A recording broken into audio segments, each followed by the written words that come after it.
Hello again, amazing people. Welcome back to Building Your Health Esteem. I'm your host, Jerome Craig, and today's episode is titled Master and Servant. Stay tuned. Well, welcome to the second month of the new year. Can we still call it that now that we're into February? Well, hopefully there are no complaints about 2021 so far, because we're not here complaining on this podcast. We're here to help you build your health esteem and focus on things that are within our locus of control so we can lead an awesome, fulfilled life. So we're going to continue about creating promise in our lives and talk about control and the O in promise that stands for operator and operations. And when I use the word operation, I think about a set of functions, actions that happen for a particular purpose. And there are so many operations happening in this amazing human body every second of every day.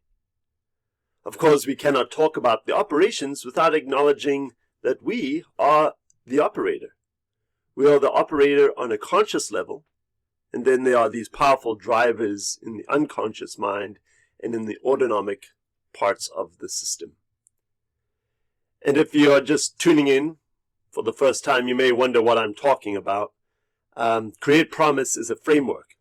I'm using it to help build better health, and the word promise is an acronym. The P and the R were discussed in the previous episode, standing for pattern and recuperation. And I think we need to spend a little time now reflecting on our operation. As consumers these days, we hear about operating systems all the time. We are used to upgrading our technology, which comes with operation manuals or videos these days, and we can learn about how our phones work, what our cameras do, how can I do this feature, whatever. And we know so much about these consumer products that we buy, yet the average user knows very little about the human body, their only true possession. And I think it's unfortunate, because I do believe that a little bit of knowledge gives you the power, and that can go a long way to help you living a better, healthier life. I mentioned in the very first episode of this podcast that this ignorance of our own anatomy and physiology is detrimental to our health. I've also said that no one can care about you more than you do. And health is about caring for your body. And knowing a little bit about how it is put together and how it works is part of that care. If you knew a little bit more, I believe it would make the path towards better health easier. And knowing more about the internal operations of this amazing human organism, knowing a little bit more about the mind, the brain, the division of the nervous system, your hormonal function.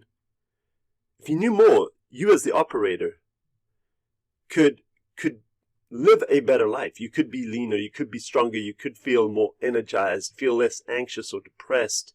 You could be in a better state of mind. I truly believe it helps to know a little bit more about this vessel that you're in. I taught anatomy and physiology for a few years at a couple of colleges, and it always amazed me at how little people knew about where organs were in their body. You know, people speak about adrenal health and fatigue and all of that, but they don't even know that the adrenals means upon the kidney. People going through hormonal fluctuations on a daily basis, part of the cycle, not even realizing what influences those hormones have on different systems throughout the body. Something that people are experiencing all the time, yet there's so little curiosity about what's going on in our human body. I think it's very interesting. I think that the schools have done a really poor job in those important developmental years when we were in middle school, high school, to stimulate curiosity about this amazing human body. I mean, what if we had spent less time reading and watching celebrity news and the doom and gloom of 24-hour news cycles, or watching dystopian, futuristic, post-apocalyptic shows, and instead watch a show about where, what, how, why, and when your adrenal glands operate?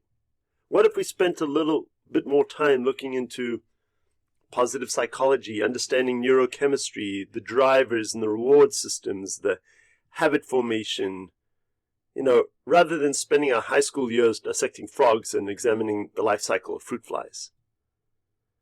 I know some of these areas of studies tend to get a little convoluted and, are taught to higher level students or something like that, but it doesn't have to be that complex.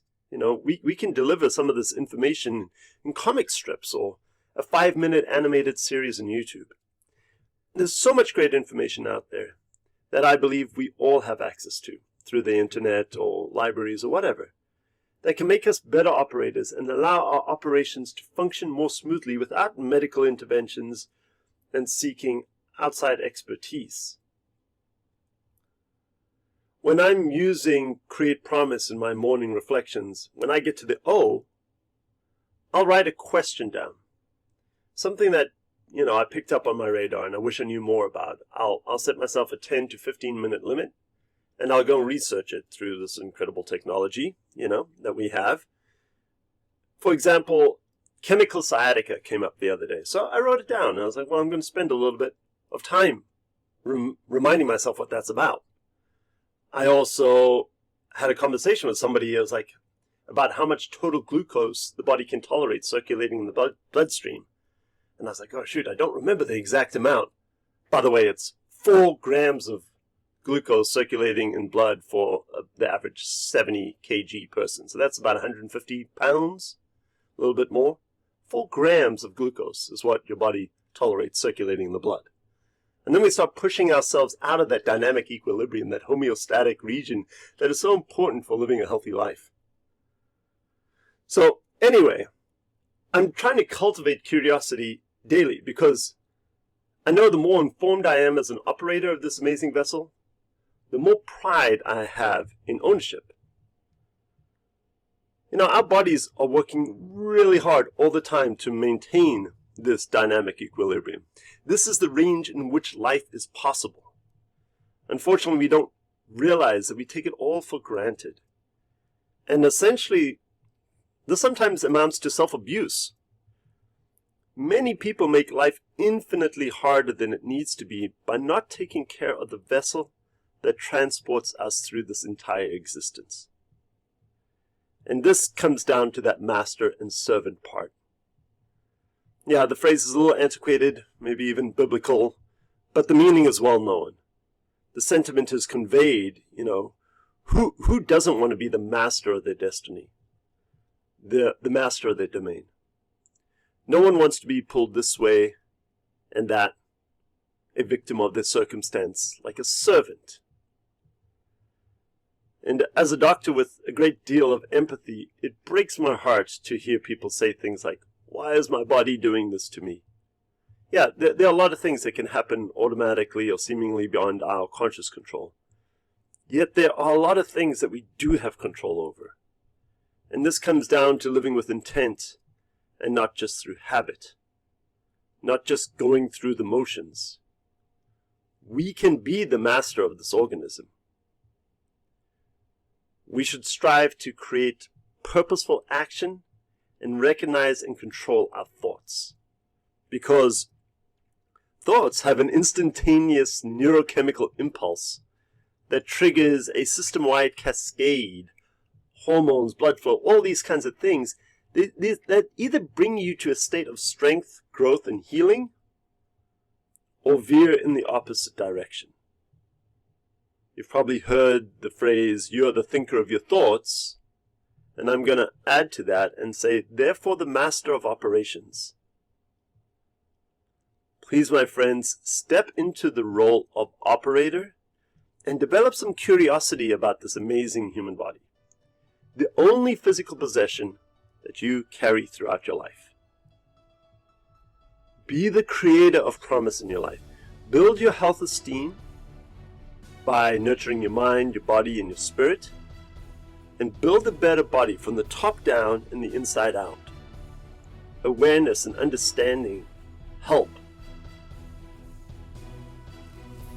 So my friends, share this episode if you're so inclined.